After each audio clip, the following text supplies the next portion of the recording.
नमस्कार, मैं हूं धर्मेंद्र। आप देख रहे हैं ऑनलाइन न्यूज इंडिया।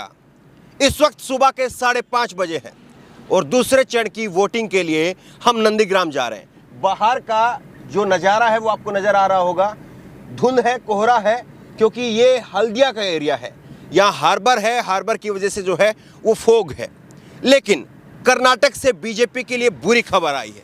क्या है वो बुरी खबर और किस तरह से कर्नाटक में बीजेपी की सरकार, येदियुरप्पा की सरकार पर लगातार 3 झटके लगे हैं और इन चुनावों के साथ में उसका क्या संबंध है, ये इस खबर पर चर्चा करेंगे। दरअसल कर्नाटक की हाईकोर्ट ने येदियुरप्पा की सरकार को एक बड़ा झटका दिया है।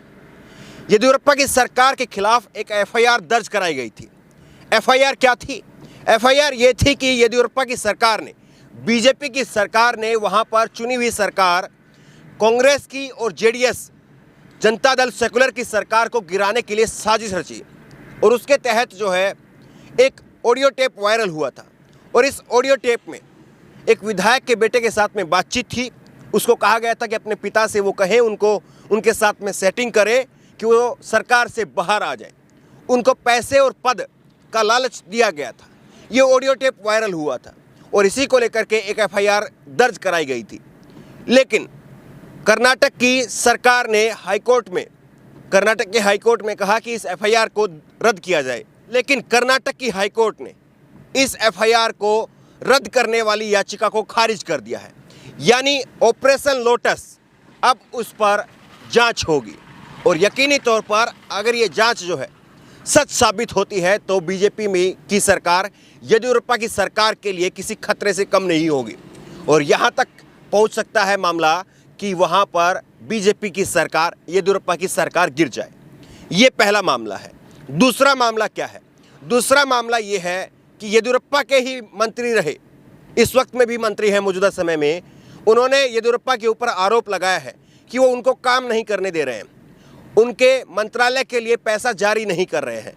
ये येदियुरप्पा के मंत्री के.एस. ईश्वरप्पा, उन्होंने येदियुरप्पा के ऊपर जो है वो आरोप लगाया है कि येदियुरप्पा उनको काम नहीं करने दे रहे। यानी जो कर्नाटक की सरकार है उसमें अंदर और बाहर दोनों तरफ इस वक्त में खलबली मची हुई है। कभी भी कुछ भी हो सकता है। और इसके साथ में ही जो एक और विधायक हैं बंसगौड़ा पाटिल, उन्होंने भी कहा है कि अगर अगले चुनाव से पहले येदियुरप्पा को नहीं हटाया गया तो हमें चुनाव में उतरने में बहुत बड़ी दिक्कतों का सामना करना पड़ेगा। अब इन घटना का, ये दूसरे चरण का जो मतदान हो रहा है, इसके साथ में क्या ताल्लुक है, ये हम आपको क्यों बता रहे हैं। हम नंदीग्राम जा रहे हैं, लेकिन कर्नाटक की इस खबर को क्यों बताया जा रहा है? दरअसल कर्नाटक की ये खबर जो है, ये खबर एक नज़ीर है यहाँ के लोगों के लिए, क्योंकि बार बार बीजेपी के ऊपर यह आरोप लगते हैं कि बीजेपी या तो वो सरकार बना लेती है, अगर सरकार नहीं बना पाती है तो फिर किस तरह से खरीद फरोख्त के जरिए, ऑपरेशन लोटस के जरिए वहाँ पर सरकार बनवा देती है, गवर्नर के जरिए जो है वो सरकार बना दी जाती है। तो ऐसे में क्या वाकई जो है, जो इस तरह के आरोप बीजेपी के ऊपर लगते हैं, क्या वो सही है और क्या इन आरोपों को यहाँ की जनता को ध्यान में रखना चाहिए जब वो वोटिंग के लिए जाए? ये बड़ा सवाल है। लेकिन जिस तरह से कर्नाटक में इस वक्त में राजनीतिक उफान आया हुआ है, राजनीतिक हलचलें जो है वो तेज है, तो कहीं ना कहीं जो है वो बीएस येदियुरप्पा को या तो बीजेपी पहले हटा सकती है, क्योंकि पार्टी के अंदर उनको लेकर के, येदियुरप्पा को लेकर के एक बड़ा असंतोष है और ऐसे में पार्टी उनको हटा सकती है, ये भी संकेत है।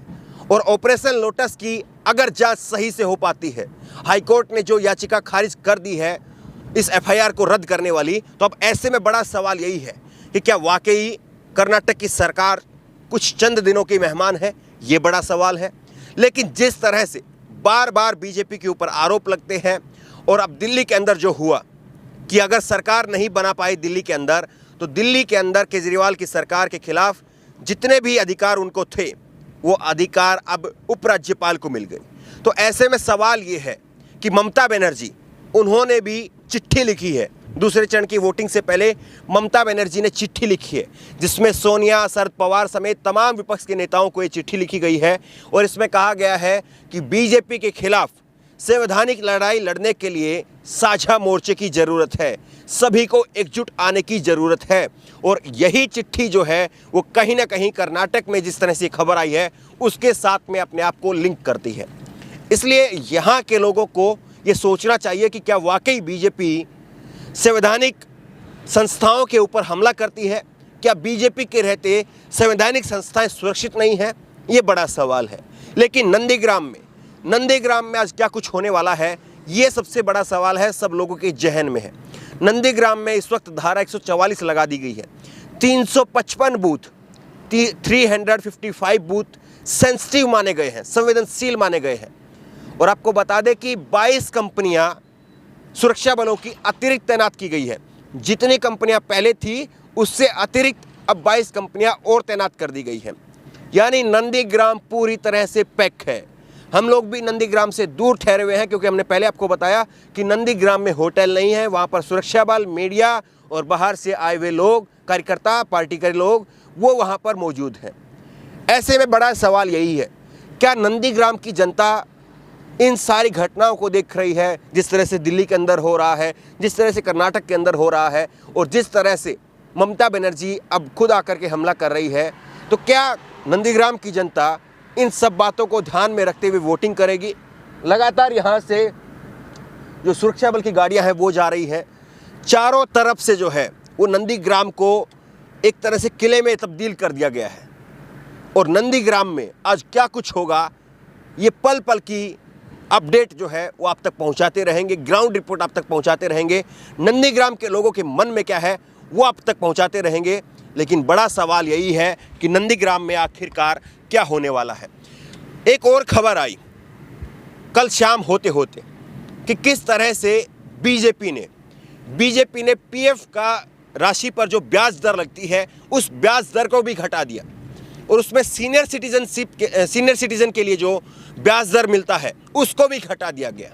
यानी बीजेपी की कहीं ना कहीं एक तरह से कोशिश दिखती है कि जहां से भी जिसको जो भी राहत मिल रही है उस राहत में कटौती की जाए। तो ये बड़ा सवाल है कि क्या लोगों के लिए ये मुद्दे अहम हैं, क्योंकि चुनाव ही इन मुद्दों को जांचने परखने का एकमात्र जरिया है कि अगर चुनाव के अंदर लोग इन मुद्दों को तहरीज नहीं देते हैं, अगर इन मुद्दों के ऊपर वोट नहीं करते हैं, तो फिर सरकारें जो कहती हैं, सरकारें जो करती है, उन पर लगाम कैसे लगेगी, ये बड़ा सवाल है। और यही मुद्दे क्या यहाँ पर नंदीग्राम की जनता के लिए अहम है, क्योंकि लगातार जिस तरह से पेट्रोल बढ़ रहा है, हम किसी भी टैक्सी ड्राइवर से बात करते हैं कि भैया फलां जगह चलना है, चलेंगे कि नहीं चलेंगे, तो उसका एक ही जवाब होता है कि भैया इतना पैसा लगेगा। हम कहते हैं कुछ कम कर लीजिए, वो कहते हैं कि भैया तेल जो है, पेट्रोल डीजल जो है वो 85 पार हो गया है, हमारे यहाँ कहीं पर 100 पार हो गया है, तो ऐसे में कैसे चलेगा। तो ये सारे मुद्दे नंदीग्राम की जनता की हैं और नंदीग्राम की जनता क्या इन मुद्दों को लेकर के वोट कर रही है, यही सारी बातें ज़मीनी स्तर पर टटोलने की कोशिश करेंगे और आप तक पहुंचाने की कोशिश करेंगे। बहरहाल नंदीग्राम के लिए हमारा कारवां निकल चुका है और नंदीग्राम में आज जो कुछ भी होगा वो सब आपके सामने रखेंगे। इस खबर को लेकर के और जिस तरह से बीजेपी के लिए कर्नाटक से बुरी खबर आई है, इसको लेकर के आपकी राय क्या है, नीचे कमेंट बॉक्स में अपनी राय जरूर दें। और इसी तरह की तमाम खबरों के लिए ऑनलाइन न्यूज़ इंडिया को सब्सक्राइब करें, साथ में जो बेल आइकन है घंटी उसको जरूर दबाएं, ताकि जैसे ही कोई वीडियो हम अपलोड करें उसकी नोटिफिकेशन आपको तुरंत मिल सके। धन्यवाद। इस खबर को अभी लाइक करें, शेयर करें, अभी चैनल को सब्सक्राइब करें और घंटी जरूर दबाएं।